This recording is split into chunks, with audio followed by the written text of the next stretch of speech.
الشیطانالرجیم بسم اللہ الرحمن الرحیم سورۃ البقرہ آیت نمبر 23 وَإِن كُنتُمْ فِي رَيْبٍ مِّمَّا نَزَّلْنَا عَلَىٰ عَبْدِنَا، اور اگر تمہیں اس چیز کے بارے میں شک ہے جو ہم نے اپنے بندے یعنی حضرت محمد صلی اللہ علیہ وآلہ وسلم پر نازل کیا ہے، یہ اللہ کا کلام نہیں ہے، گویا اس کلام الہی کے ذریعے اللہ تعالیٰ کے نبی کی نبوت کی تصدیق مطلوب ہے، تو نبی دعویٰ کرتا ہے کہ میں اللہ تعالیٰ کا فرستادہ ہوں، تو اس کی تصدیق کے لیے کسی معجزے کا ہونا ضروری ہے۔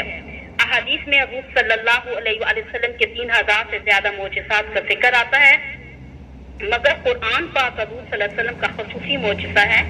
آپ نے فرمایا اللہ تعالیٰ نے ہر نبی کو کوئی نہ کوئی خصوصی معجزہ عطا فرمایا ہے کہ جس کی قسمت میں ٹھہرا وہ ایمان لے آیا۔ فرمایا میرا خصوصی معجزہ وہی الہی ہے جس کے ذریعے قرآن پاک جیسا بے مثال معجزہ عطا ہوا ہے، اس لیے آپ نے ارشاد فرمایا ارجو ان اکون اکثرہم تابعا یوم القیامت، یعنی مجھے امید ہے کہ قیامت کے روز سب سے زیادہ پیروکار میرے ہوں گے، کیونکہ میرا خصوصی معجزہ پائیدار و دائمی ہے اور باقی پیغمبروں کے معجزات عارضی تھے جو وقت کے ساتھ ختم ہو گئے، مگر میرا معجزہ ہمیشہ باقی رہنے والا ہے۔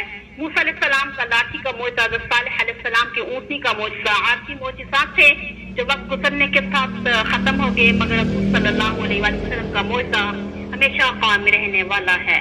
اب اس آیت میں حضور صلی اللہ علیہ وسلم کے لیے عبد کا لفظ استعمال ہوا ہے جو کہ بڑا باعزت لفظ ہے۔ نزلنا علی عبدنا، کسی پیغمبر کی عبدیت کا اظہار اس کی بہت بڑی صفت ہے، کیونکہ کامل درجے کی عبدیت انبیاء کرام علیہ السلام میں ہوتی ہے۔ پھر تمام نبیوں میں حضور صلی اللہ علیہ وسلم اکمل تحرین بندے ہیں جنہیں اللہ تعالیٰ کا سب سے زیادہ قرب نصیب ہے۔ قرآن پاک میں جہاں بھی عبد کا لفظ آیا وہاں پر خاص انعام کا ذکر ہے، جیسے کہ سبحان الذی اسریٰ بعبدہ، اسی جگہ فرمایا نزل الفرقان علی عبدہ، ایک اور جگہ ارشاد آیا فاوحى الی عبدہ ما اوحى۔ الغرض عبد کا لفظ نہایت اعلیٰ مقام کا حامل ہے۔ نماز میں جب تک کوئی اشہد اللہ الہ الا اللہ و اشہد ان محمد عبدہ و رسولہ نہ کہے تو اس کی نماز کامل نہیں ہوتی۔ تمام انبیاء علیہ السلام اللہ تعالیٰ کے بندے ہیں، نہ تو اللہ تعالیٰ کے بیٹے ہیں، نہ اوتاد ہیں، نہ خدا نے ان میں حلول کیا، نہ ہی ان میں الوہیت کی صفت پائی جاتی ہے۔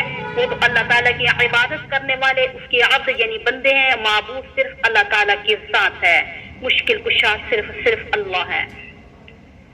بعض اور جہالت کی وجہ سے غلط فہمی میں مبتلا ہیں کہ انبیاء علیہ السلام بشر یا انسان نہیں، بلکہ حقیقت تو یہ ہے کہ انسان ہونا فخر کی بات ہے۔ اللہ تعالیٰ کا ارشاد ہے انی خالق بشرا من طین، میں تو یعنی کہ مٹی سے انسان جیسی برگزیدہ ہستی کو پیدا کرنے والا ہوں۔ بشر ہونا کوئی بے عزتی کی بات نہیں، خاص طور پر عبدیت تو بہت اعلیٰ صفت ہے جسے اللہ تعالیٰ عطا کر دے۔ حقیقت یہ ہے کہ ہمارے اندر تو عبدیت والی بات ہی نہیں پائی جاتی، ہماری عبدیت کی حالت تو خراب ہے، ہم گندے انسان ہیں جو گناہوں سے آلودہ ہیں۔ جنہیں عبدیت کا مقام حاصل ہے وہ تو پاکیزہ نفوس ہیں جو ہر وقت اللہ تعالیٰ کی عبادت اور اطاعت میں مشغول رہتے ہیں۔ خود کو قرآن پاک اس بات کا گواہ ہے، اسے اللہ تعالیٰ کا کلام ماننے کے لیے تیار نہیں تھے، مگر اللہ تعالیٰ نے ان کے اس خیال کو رد کے طور پہ قرآن پاک میں 3 قسم کی آیات نازل فرمائی۔ اولاً سورہ بنی اسرائیل میں ارشاد ہوتا ہے یہ قرآن پاک کسی انسان کا وضع کردہ نہیں ہے اور نہ ہی یہ انسان کے بس کی بات ہے۔ قرآن پاک کو بطور چیلنج میں بتا رہی ہوں، بلکہ لئن اجتمعت الانس والجن على ان یأتوا بمثل هذا القرآن لا یأتون بمثله ولو كان بعضهم لبعض ظہیرا، یعنی تمام انسان تمام جن مل کر بھی اس قرآن پاک کے مثل لانا چاہیں تو نہیں لا سکتے، اگرچہ یہ ایک دوسرے کے مددگار بھی بن جائیں۔ کوئی ساری مخلوق عاجز ہے اس بات سے قرآن پاک جیسا کوئی کلام پیش کر سکیں۔ دوسری جگہ فرمایا اگر تمہیں اس کلام پاک کو من جانب اللہ ہونے سے کسی قسم کا شک ہے، یہ ہے کہ یہ انسانی کلام ہے، تو فَأْتُوا بِعَشْرِ صُوَرٍ مِثْلِهِ، تو اس جیسی 10 صورتیں ہی بنا کر لے آؤ، خواہ چھوٹی چھوٹی ہی ہوں، پتہ چل جائے گا کہ واقعی یہ خدا تعالیٰ کا کلام نہیں ہے، بلکہ کوئی انسان بھی جیسی چیز پیش کر سکتا ہے، مگر کوئی بھی اس چیلنج کا جواب نہ دے سکا۔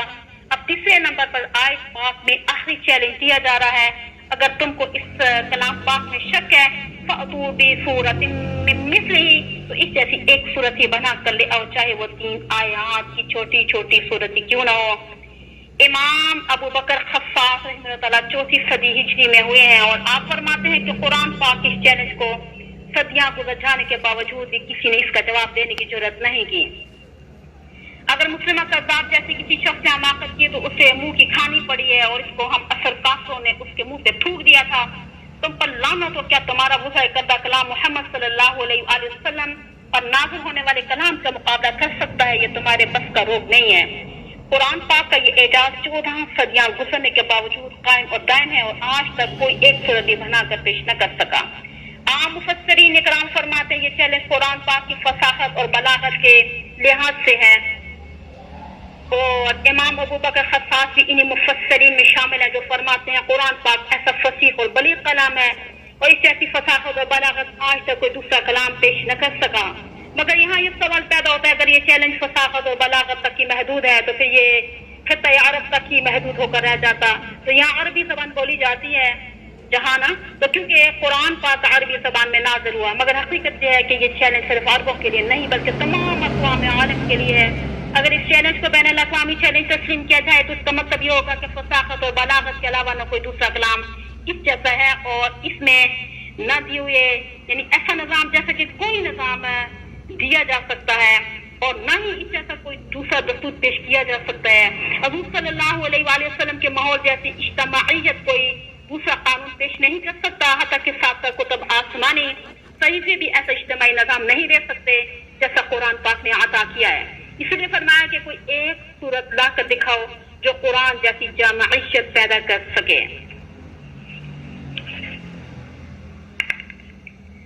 حضرت نبی پاک صلی اللہ علیہ وسلم کے زمانہ مبارک میں عربی زبان اتنی عروج پر تھی کہ اسے انتہا پہنچنے کے بعد تنزل ہی کی توقع کی جا سکتی ہے، مگر کسی شاعر نے قرآن پاک کی مثل لانے کی جرات نہیں کی۔ جو بھی قرآن پاک کی کوئی آیت سنتا تھا دم بخود رہ جاتا تھا۔ حضرت ابو ذر غفاری رضی اللہ تعالیٰ کے بھائی حضرت انیس رضی اللہ تعالیٰ کہتے تھے کہ میں شاعروں کا کلام بھی جانتا ہوں، شاعروں کا بھی، کاہنوں کا بھی۔ میں نے کلام الہی کو ان سب کلاموں کے ساتھ موازنہ کیا ہے، مگر ان میں سے کوئی بھی قرآن پاک کا مقابل نہیں۔ اللہ کا کلام تمام کلاموں سے منفرد اور ممتاز ہے۔